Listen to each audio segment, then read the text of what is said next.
أعوذ بالله من شرور أنفسنا ومن سيئات أعمالنا من يهده الله فلا مضل له ومن يضلله فلا هادي له وأشهد أن لا إله إلا الله وحده لا شريك له وأشهد أن محمدا عبده ورسوله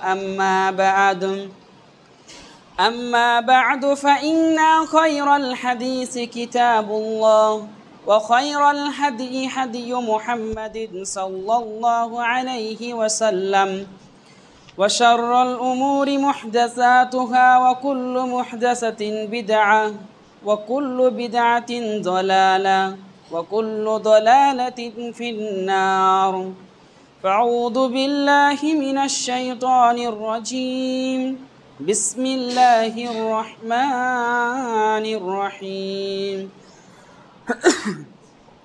قاف والقرآن المجيد بل عجبوا أن جاءهم منذر منهم فقال الكافرون هذا شيء عجيب أإذا متنا وكنا ترابا ذلك رجع بعيد قد علمنا ما تنقص الأرض منهم وعندنا كتاب حفيظ بل كذبوا بالحق لما جاءهم فهم في أمر مريج أفلم ينظروا إلى السماء فوقهم كيف بنيناها وزيناها وما لها من فروج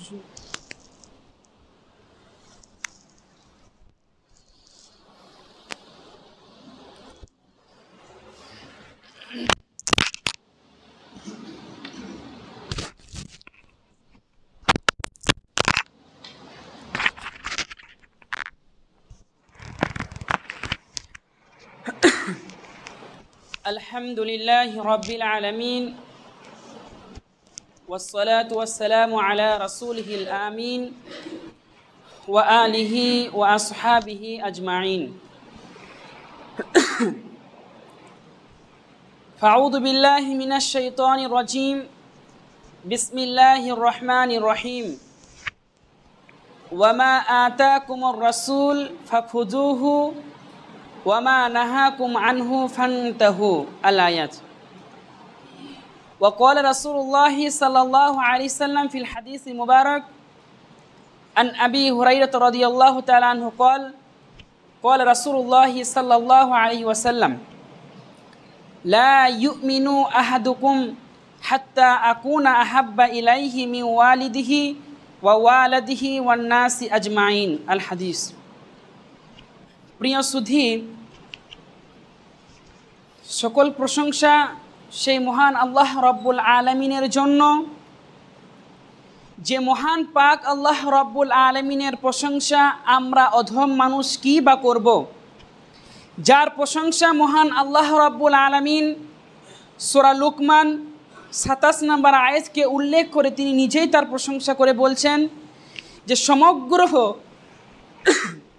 সমগ্র বৃক্ষরাজিগুলিকে যদি সমস্ত গাছপাল্লাগুলিকে যদি কলম দ্বারা রূপান্তরিত করা হয় এবং এক সমুদ্রের পানিকে যদি তার কালি হিসেবে ব্যবহার করা হয় তারপর যদি মহান আল্লাহ রব্বুল আলামিনের প্রশংসা করা যায় লেখা যায় তাহলে সেই সমুদ্রের পানি শেষ হয়ে বরং আরও 7 সমুদ্র আনয়ন করতে হবে তারপরে মহান আল্লাহ রাব্বুল আলামিনের প্রশংসা করে শেষ করা যাবে না তাই আমরা সকলে তিনার শিখানো ভাষায় ছোট্ট করে বলি আলহামদুলিল্লাহ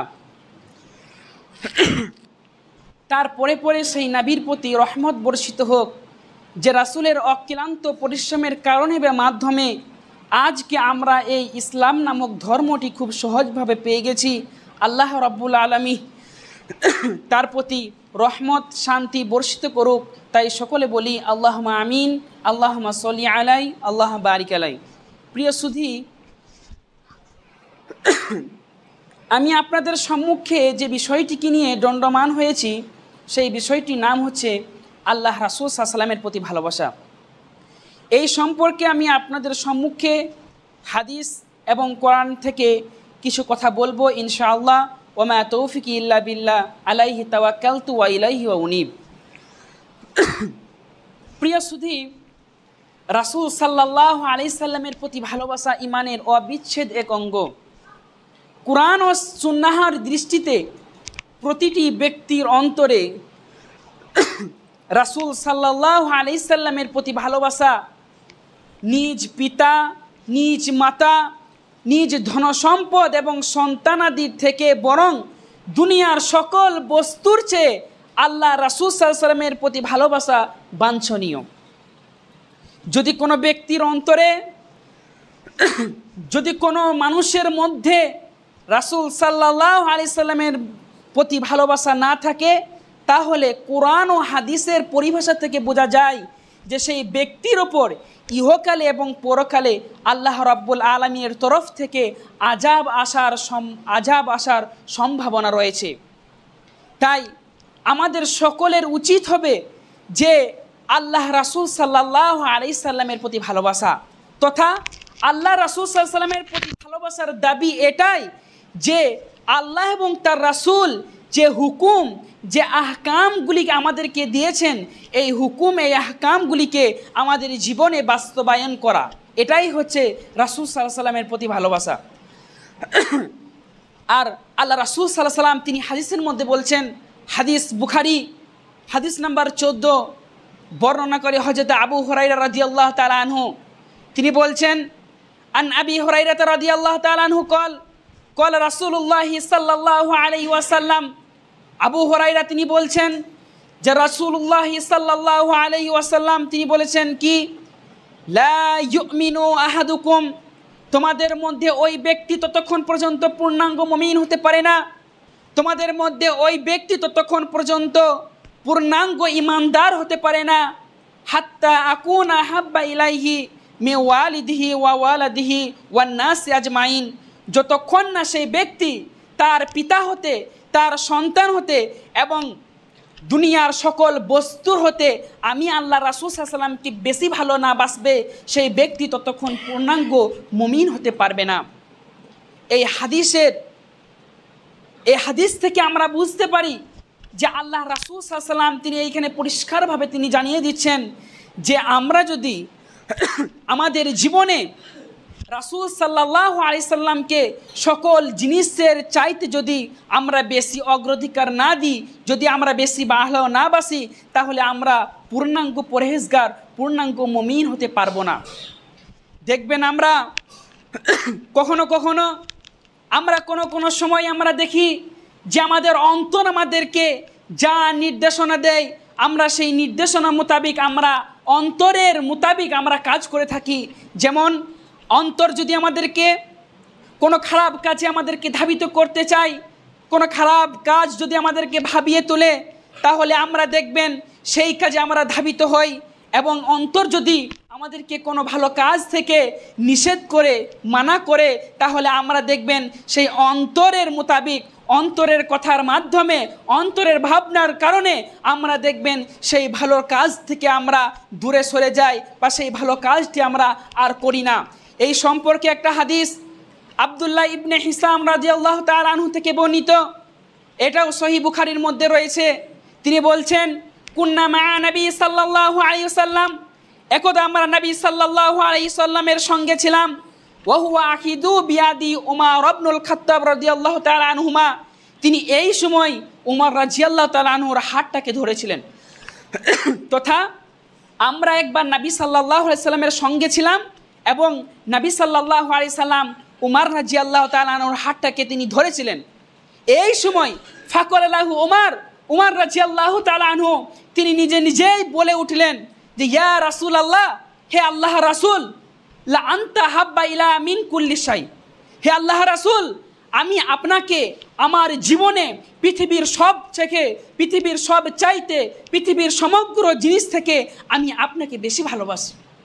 তবে ইল্লা মিন নাফসি, আমার নাফসের পরে, তথা আমার নাফস যা চাই, আমার নাফস যেটা ভাবে, যেটা পরিকল্পনা করে আমি সর্বপ্রথম সেটা করি, তারপরে পৃথিবীর সব থেকে আমি আপনাকে বেশি ভালোবাসি। তখন ফাকলা নবী সাল্লাল্লাহু আলাইহি সাল্লাম, তখন আল্লাহ রাসূল সাল্লাল্লাহু আলাইহি সাল্লাম তিনি বলছেন, লা, তুমি পূর্ণাঙ্গ মুমিন হতে পারোনি হে উমর, তুমি পূর্ণাঙ্গ মুমিন হতে পারোনি।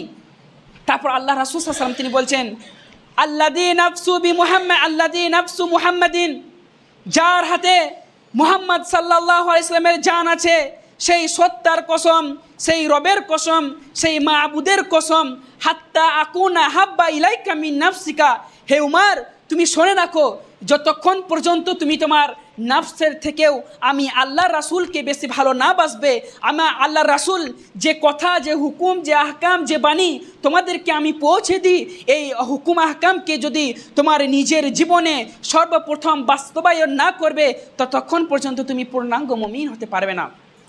উমর রাদিয়াল্লাহু তাআলা আনহু যখন তিনি এই কথা শুনলেন, সঙ্গে সঙ্গে উমর রাদিয়াল্লাহু তাআলা আনহু তিনি বলছেন, ফাকালা ফাইন্নাহুল আন, হে আল্লাহ রাসূল, আমি এই সময় থেকে ওয়াল্লাহি লা আনতা আহাব্বা ইলা মিন নাফসি, হে আল্লাহ রাসূল, আমি এই সময় থেকে পৃথিবীর সকল বস্তুর থেকে নয়, বরং আমি নিজের নাফসে থেকেও আমি আল্লাহ রাসূল সাল্লাল্লাহু আলাইহি সাল্লামকে বেশি ভালোবাসি।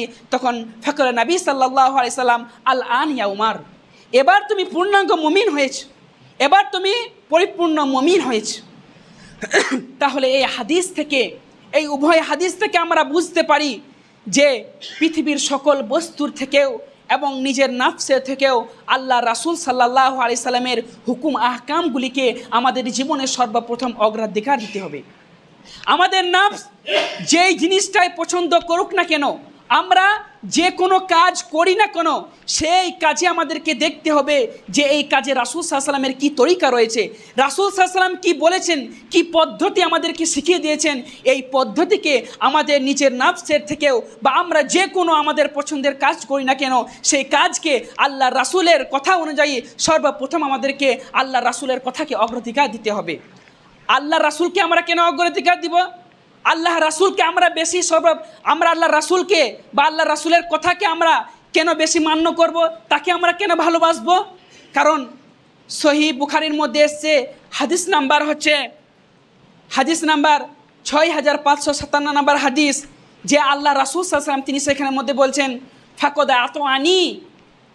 আতোয়ানি, যে ব্যক্তি আমার অনুগত্য করলো, যে ব্যক্তি আমার অনুসরণ করলো, যে ব্যক্তি আমার কথাকে মান্য করলো, যে ব্যক্তি আমাকে ভালোবাসলো, ফাকদ আতো আল্লাহ, সেই ব্যক্তি আল্লাহর অনুগত্য করলো, সে ব্যক্তি আল্লাহর অনুসরণ করলো, সে ব্যক্তি আল্লাহকে ভালোবাসলো। এবং ওয়ামান আসোয়ানি, যে ব্যক্তি আমার সাথে নাফরমানি করলো, আমি যে কথা, যে বাণী আমি তোমাদেরকে পৌঁছে দিয়েছি, এই কথাকে যে ব্যক্তি, এই বাণীকে যে ব্যক্তি অস্বীকার করলো, সে ব্যক্তি মূলত আল্লাহর সাথে নাফরমানি করলো, সে ব্যক্তি মূলত আল্লাহর কথাকে অস্বীকার করে নিল। তাহলে আল্লাহর যে হুকুম আহকামগুলি দিয়েছেন, সেই হুকুম আহকামগুলি আল্লাহ রাসূল সাল্লাল্লাহু আলাইহি সাল্লামের মাধ্যম দ্বারা আমাদেরকে পৌঁছে দিয়েছেন।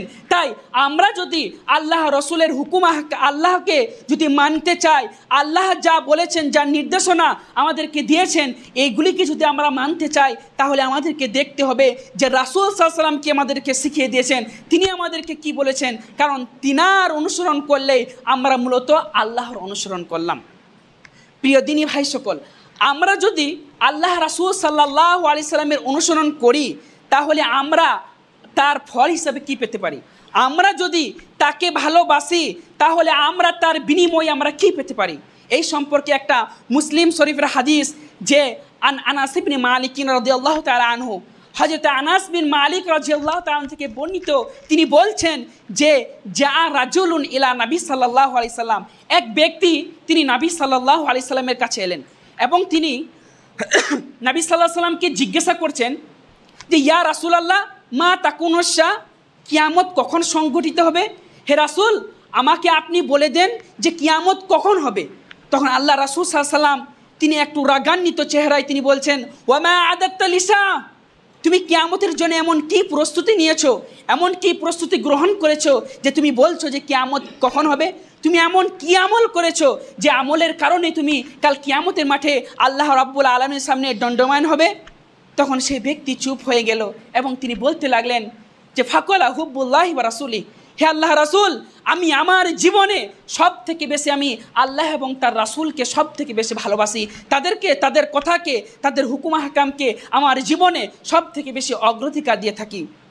ফাকরা নবী সাল্লাল্লাহু আলাইহি সাল্লাম, তারপর নবী সাল্লাল্লাহু আলাইহি সাল্লাম তিনি বলছেন, ফা ইন্নাকা মা মান আহবাবতা, হে ব্যক্তি তুমি শুনে রাখো, কাল কিয়ামতের মাঠে তুমি তার সঙ্গে হাসর নাসর করবে যে ব্যক্তিকে, যেই মানুষটিকে তুমি দুনিয়ার বুকে সব থেকে বেশি ভালোবাসতে, যার অনুসরণ তুমি দুনিয়ার বুকে সব থেকে বেশি আগে করতে, সেই ব্যক্তির সঙ্গে কাল কিয়ামতের মাঠে তোমার হাসর নাসর হবে। যখন সেই ব্যক্তি এই কথা শুনল, তখন তিনি বলতে লাগলেন যে আমি মুসলিম গ্রহণের পর আমি কোনো কথাতে এতটা খুশি হয়নি, যখন আল্লাহ রাসূল সাল্লাল্লাহু আলাইহি ওয়াসাল্লাম তিনি বললেন যে কাল কিয়ামতের মাঠে তুমি যাকে সব থেকে বেশি ভালোবাসো তার সঙ্গে তোমার হাসর নাসর হবে। এই কথাটি শোনার পর আমি মুসলিম হওয়ার পর থেকে নিয়ে আজ পর্যন্ত এই রকম খুশির কথা আমি আর কখনো শুনিনি। তাহলে আমরা যদি আমাদের জীবনে রাসূল সাল্লাল্লাহু আলাইহি ওয়াসাল্লামের হুকুম আহকামগুলিকে মেনে এবং তার অনুকরণ যদি আমরা করি, তাহলে আমরা তবে আমাদের হাসর নাসর হবে কাল কিয়ামতের মাঠে আল্লাহ রাসূল সাল্লাল্লাহু আলাইহি ওয়াসাল্লামের সঙ্গে। কিন্তু আজকে বর্তমানে আমরা দেখতে পাবো অধিকাংশ অধিকাংশ যুবক ভাইয়েরা আমরা আজকে বিধর্মীয় মানুষদের অনুকরণ করে থাকি। আর আপনি যদি বিধর্মীয় মানুষদের অনুকরণ করে থাকেন, তাদের অনুসরণ করে থাকেন, আপনার জীবন অতিবাহিতর মাধ্যমে বা আপনার চুল থেকে নখ পর্যন্ত আপনার শারীরিক গঠনের মধ্যে কোনো জিনিসের আপনি যদি বিধর্মীয় জাতিদের অনুকরণ করে থাকেন, তাহলে আপনার হাসর নাসর হবে তাদের সঙ্গে। তার প্রমাণ আবু দাউদ হাদিস নাম্বার হচ্ছে 4033, সেখানে আল্লাহ রাসূল সাল্লাল্লাহু আলাইহি সাল্লাম তিনি বলছেন, মান তাশাব্বাহা বিকওমিন ফাহুয়া মিনহুম, যদি কোনো মানুষ জাতীয় ধর্মের মানুষের অনুকরণ করে, তাহলে তাদের যদি সাদৃশ্য অবলম্বন করে, তাহলে সেই ব্যক্তি, সেই মানুষটি তাদের মধ্যে অন্তর্ভুক্ত হয়ে গেল। আর তাদের মধ্যে যদি অন্তর্ভুক্ত হয়ে যায়, তাহলে কাল কিয়ামতের মাঠে তাদের সঙ্গে হাসর নাসর হবে। এবারে আপনাকে চিন্তা ভাবনা করতে হবে যে আমি আমার জীবনে যে যে কাজগুলি করে চলেছে, আমার জীবনে যে সময়গুলিকে অতিবাহিত করছি, বা আমার শরীরে চুল থেকে নখ পর্যন্ত আল্লাহ রাসূল সাল্লাল্লাহু আলাইহি সাল্লাম যে তরিকা, যে পদ্ধতি অনুযায়ী আমাদেরকে শিখিয়ে গেছেন, এই পদ্ধতি অনুযায়ী হচ্ছে কিনা। আমাদের যদি এই সমস্ত কিছু এই পদ্ধতিতে হয়, তাহলে আলহামদুলিল্লাহ। আর যদি এই রকম পদ্ধতিতে যদি না হয়, বিজাতীয় কোনো ধর্মের মানুষের যদি পদ্ধতি আমরা অনুসরণ করে থাকি, তাহলে আপনাকে অবশ্যই তাদের সঙ্গে হাসর নাসর করতে হবে। তারা যদি জান্নাতে যায়, তাহলে আপনিও জান্নাতে যাবেন, আর তারাও যদি জাহান্নামে যায়, তাহলে আপনার বাসস্থান কোথায় হতে পারে আপনি নিজেই চিন্তা করুন। চলুন আপনাকে এবার বলবো যে আল্লাহ রাসূল সাল্লাল্লাহু আলাইহি সাল্লামের জামানায় সাহাবারা আল্লাহ রাসূল সাল্লাল্লাহু আলাইহি সাল্লামকে ঠিক কতটা ভালোবাসতেন। চলুন আপনাকে একটা যুদ্ধের ঘটনা শোনাই। যেই যুদ্ধটি ঘটেছিল 3 হিজরি 7 শাওয়াল 625 খ্রিস্টাব্দে, যেই যুদ্ধে মুসলিমদের সেনাবাহিনী ছিল মোট 700 জন এবং কাফেরদের সেনাবাহিনী ছিল অনেক সংখ্যক, মুসলিমদের থেকে অনেক সংখ্যক তাদের সেনাবাহিনী ছিল। সেই যুদ্ধটির নাম হচ্ছে উহুদের যুদ্ধ। উহুদের যুদ্ধে আল্লাহ রাসূল সাল্লাল্লাহু আলাইহি সাল্লাম একটা পাহাড়ের জায়গায় তিনি কিছু সংখ্যক সাহাবাকে সেখানে দাঁড় করিয়ে দিলেন যে তোমরা এখানে পাহারা দিবে, আর একটা সেনাপতিও সেখানে নিযুক্ত করে দিলেন। সেই জায়গাটি ছিল সেই যুদ্ধের মূল ঘাঁটি। যদি সেখানে কিছু সংখ্যক সাহাবা থাকে, তাহলে বিধর্মীয় মুশরিক কাফেরেরা তারা মুসলিমদেরকে খুব সহজে পরাজয় করতে পারবে না। আল্লাহ রাসূল সাল্লাল্লাহু আলাইহি সাল্লাম এই কারণেই সাহাবাদেরকে সেইখানে মোতায়েন করে দিলেন এবং সেই বাকি সাহাবাদেরকে নিয়ে আল্লাহ রাসূল সাল্লাল্লাহু আলাইহি সাল্লাম তিনি যুদ্ধ করতে চলে গেলেন। যুদ্ধ করছেন, আল্লাহ রাসূল সাল্লাল্লাহু আলাইহি সাল্লাম সাহাবাদেরকে হুকুম দিচ্ছেন যে তোমরা এভাবে এরকম যুদ্ধ করো, তোমরা এদিকে যাও, তোমরা ওদিকে যাও। এরকম করতে করতে প্রথম দিকে মুসলিমরা বিজয় হয়েই যাচ্ছে এরকম পরিস্থিতি। এই রকম পরিস্থিতিতে কাফেরেরা পালিয়ে যাচ্ছে তথা মুসলিমরা বিজয় হয়ে যাবে, এই রকম সময়ে সেই সমস্ত মুসলমানরা, সেই সমস্ত সাহাবারা যাদেরকে সেখানে মোতায়েন করে দেওয়া হয়েছিল, তারা বলতে লাগলো যে আল্লাহ রাসূল সাল্লাল্লাহু আলাইহি সাল্লাম আমাদেরকে যুদ্ধ হওয়াকালীন পর্যন্ত এইখানে থাকতে আদেশ করেছিলেন, এখন তো যুদ্ধ শেষ, এখন তো মুশরিক কাফেরেরা তারা পালিয়ে যাচ্ছে, এখন আমরা এখানে আর থাকতে পারবো না। সেইখানে যে সেনাপতি নিযুক্ত করে দেওয়া হয়েছিল সেই সেনাপতির কথাও তারা শুনলো না এবং তারা সেখান থেকে পালিয়ে গেল। তারপর কাফের মুশরিকরা দেখলো যে এই মূল ঘাঁটিটাই তো ফাঁকা আছে, আমরা এবারে মুসলিমদের ওপর, মুসলমানদের ওপর আমরা এবারে হামলা করব। সমগ্র কাফের মুশরিক তারা এক জায়গায় একত্রিত হলো এবং একত্রিত হওয়ার পর তারা সকল মিলে আবার মুসলিমদের ওপর হামলা করতে লাগলো। মুসলিমদের এমন করুণ পরিস্থিতি যে মুসলিমদের ওপর আবার বিজয় হবে এই রকম পরিস্থিতি, মুসলিমরা পরাজয় ঘটবে এই রকম অবস্থায় আল্লাহ রাসূল সাল্লাল্লাহু আলাইহি সাল্লাম তিনি সাহাবাদেরকে আবার নিয়ন্ত্রণ করছেন যে হে সাহাবারা, তোমরা এরকমটা করো, তোমরা ওইদিকে গিয়ে যুদ্ধ করো, তোমরা এভাবে তীর চালাও, তোমরা এভাবে যুদ্ধ করো। এইরকম সময়ে আল্লাহ রাসূল সাল্লাল্লাহু আলাইহি সাল্লাম তিনি চিন্তা করলেন বা তিনি ভাবলেন যে আমি একটা পাহাড়ের মধ্যে উঠব। আল্লাহ রাসূল সাল্লাল্লাহু আলাইহি সাল্লাম তিনি সেই পাহাড়ের কাছে গেলেন এবং পাহাড়ের কাছে গিয়ে আল্লাহ রাসূল সাল্লাল্লাহু আলাইহি সাল্লাম সেই পাহাড়ে উঠতে গেলেন এবং তিনি উঠতে যেয়ে তিনি সক্ষম হচ্ছেন না, সেই পাহাড়ে তিনি উঠতে সক্ষম হচ্ছেন না। এই সময়ে হযরত আবু তালহা রাদিয়াল্লাহু তাআলা আনহু তিনি আল্লাহ রাসূলকে দেখলেন যে আল্লাহ রাসূল সাল্লাল্লাহু আলাইহি সাল্লাম সেই পাহাড়ে তিনি উঠতে সক্ষম হচ্ছে না। সঙ্গে সঙ্গে আবু তালহা দৌড়ে দৌড়ে গিয়ে আল্লাহ রাসূলের জন্য নিজের পিঠটাকে পেতিয়ে দিলেন এবং একটা সিঁড়ি নেই করে দিলেন এবং আল্লাহ রাসূল সাল্লাল্লাহু আলাইহি সাল্লাম সেই পিঠের ওপর ভর দিয়ে আল্লাহ রাসূল সাল্লাল্লাহু আলাইহি সাল্লাম পাথরের মধ্যে উঠলেন এবং আবু তালহাকে তিনি ঘোষণা দিলেন, হে আবু তালহা, তুমি শুনে রাখো, তুমি দুনিয়ার বুকে তুমি জান্নাতকে ক্রয় করে নিলে। তারপর আল্লাহ রাসূল সাল্লাল্লাহু আলাইহি সাল্লাম সেই পাহাড়ে ওঠার পর কিছু সংখ্যক মুশরিকদের বা কাফেরদের কিছু সংখ্যক মানুষ আল্লাহ রাসূল সাল্লাল্লাহু আলাইহি সাল্লামের দিকে তীর ছুটতে লাগলেন, বর্ষা ছুটতে লাগলেন। এই সময় হযরত আবু তালহা রাদিয়াল্লাহু তাআলা আনহু তিনি আল্লাহর রাসূল সাল্লাল্লাহু আলাইহি সাল্লামকে নিয়ে পিঠের পেছন দিকে করে নিলেন এবং একটা গর্ত মতো জায়গাতে তিনি সেখানে আল্লাহ রাসূল সাল্লাল্লাহু আলাইহি সাল্লামকে ভরে দিলেন এবং সেই গর্তের মুখে হযরত আবু তালহা তিনি নিজেকে এইভাবে দাঁড় করিয়ে দিলেন এবং নিজের বুকটাকে পেতে দিলেন। সমস্ত কাফের মুশরিক আল্লাহ রাসূল সাল্লাল্লাহু আলাইহি সাল্লামের দিকে তীর বর্ষা ছুটতে থাকে আর সমস্ত তীর বর্ষা আল্লাহ রাসূল সাল্লাল্লাহু আলাইহি সাল্লামের পরিবর্তে হযরত আবু তালহার শরীরে বাঁধে। হাদিসের পরিভাষা থেকে বোঝা যায় যে 180টা থেকে বেশি তীর হযরত আবু তালহার শরীরের মধ্যে বেঁধে যায়। এই সময় আল্লাহ রাসূল সাল্লাল্লাহু আলাইহি সাল্লাম তিনি দেখবেন যে যুদ্ধটা সাহাবারা কিভাবে পরিচালনা করছে। এই সময় হযরত আবু তালহা রাদিয়াল্লাহু তাআলা আনহু তিনি বলছেন যে হে ইয়া রাসূলুল্লাহ, আমার পিতামাতা আপনার ওপর কুরবান হোক, ইয়া রাসূলুল্লাহ আপনি আপনার চেহারাকে আমার শরীর থেকে বের করবেন না, হয়তো কাফেরদের আঘাতে মুশরিকদের তীরের কারণে বা বর্ষার কারণে আপনার শরীরে কোনো আঘাত হানবে। হে ইয়া রাসূলুল্লাহ, আমার সামনেরটা বেঁধে গেছে ঠিক কথা, আমার পেছন দিকটা এখনো বাকি আছে, হে আল্লাহ রাসূল আমার পেছন দিকটা আপনার জন্য পেতে দেব, আপনি আপনার মুখটাকে বের করবেন না। এরপরেও আল্লাহ রাসূল সাল্লাল্লাহু আলাইহি সাল্লামের শরীরে একটা বর্ষা বা পাথরের আঘাতের কারণে আল্লাহ রাসূল সাল্লাল্লাহু আলাইহি সাল্লামের দাঁত মুবারক সেই উহুদের যুদ্ধে শহীদ হয়েছিল। তাহলে এখান থেকে আমি আপনাকে বোঝাতে চাই যে আল্লাহ রাসূল সাল্লাল্লাহু আলাইহি সাল্লামের সাহাবারা তারা আল্লাহ রাসূল সাল্লাল্লাহু আলাইহি সাল্লামকে ঠিক কতটা ভালোবাসতেন, নিজের জানের পরোয়া করেনি। অনেক সাহাবা আছে যাদের অনেক সংখ্যক প্রচুর মাল ছিল যাদের, কিন্তু ইসলাম গ্রহণের পর তাদের সমস্ত মালকে ত্যাগ করতে হয়েছে।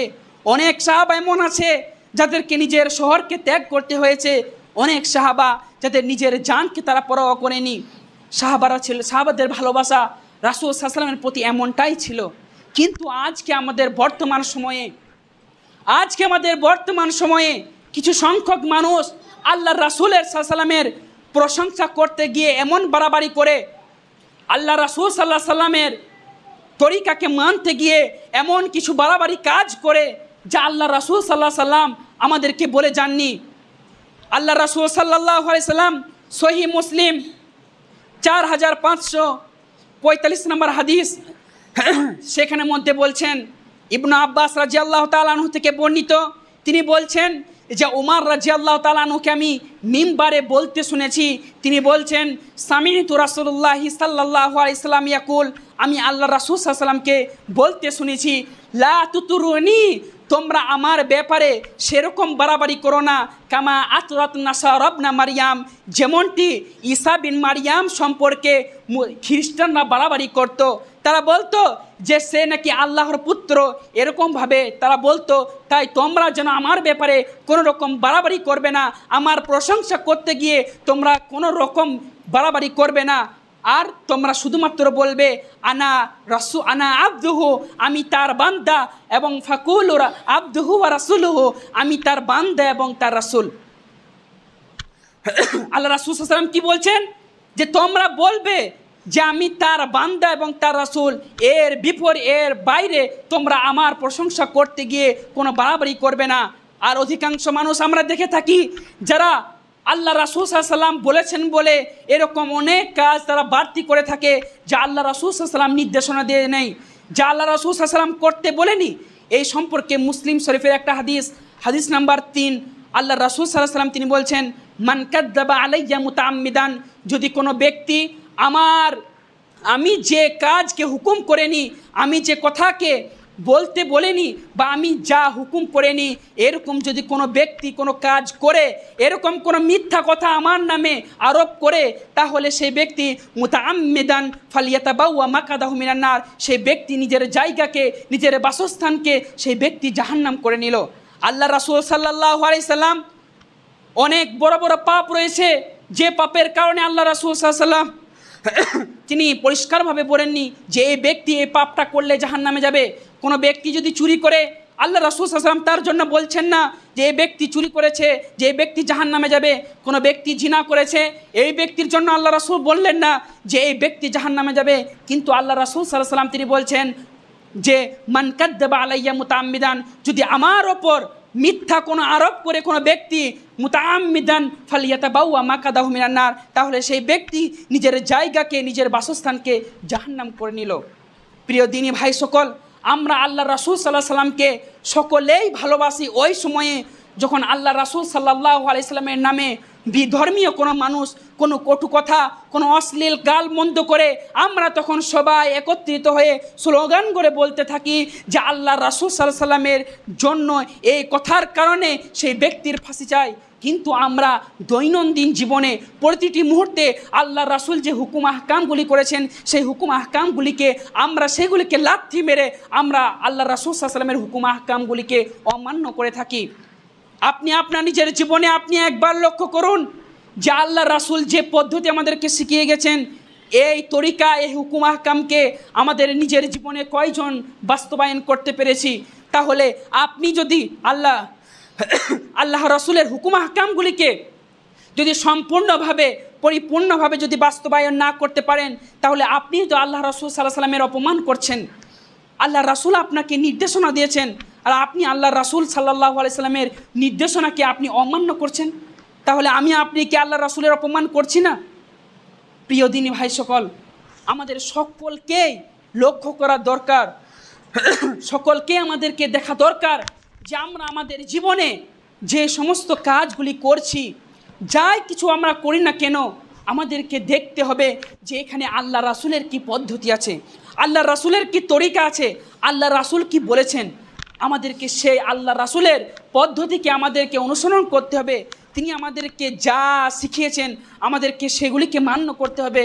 আমরা যদি সেগুলিকে না মান্য করি, তাহলে প্রথমত আমরা তার অপমান করলাম, আর দ্বিতীয়ত আমরা আল্লাহ রাসূলের হুকুমকে বাদ দিয়ে আমরা বিজাতীয় ধর্মের মানুষদের অবলম্বন করলাম।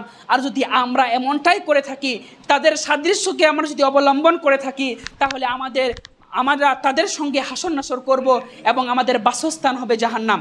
প্রিয় দিনী ভাই সকল, আমরা সকলেই চেষ্টা করব যে আল্লাহ রাসূলের হুকুমগুলি আহকামগুলিকে আমরা মান্য করার চেষ্টা করব এবং আল্লাহ রাব্বুল আলামিন আমাদের সকলকে আল্লাহ এবং তার রাসূল যে বাণী যা হুকুম আমাদেরকে করেছেন এই হুকুম আহকামগুলিকে আমাদের নিজের জীবনে বাস্তবায়ন করার জন্য প্রতিনিয়ত চেষ্টা করব ইনশাআল্লাহ। আল্লাহ রাব্বুল আলামিন তুমি আমাদের সকলকেই কবুল করুন এবং আমরা সকলেই যেন পূর্ণাঙ্গভাবে ইসলামকে মানতে পারি সেই তৌফিক আমাদেরকে দান করুন, আমিন।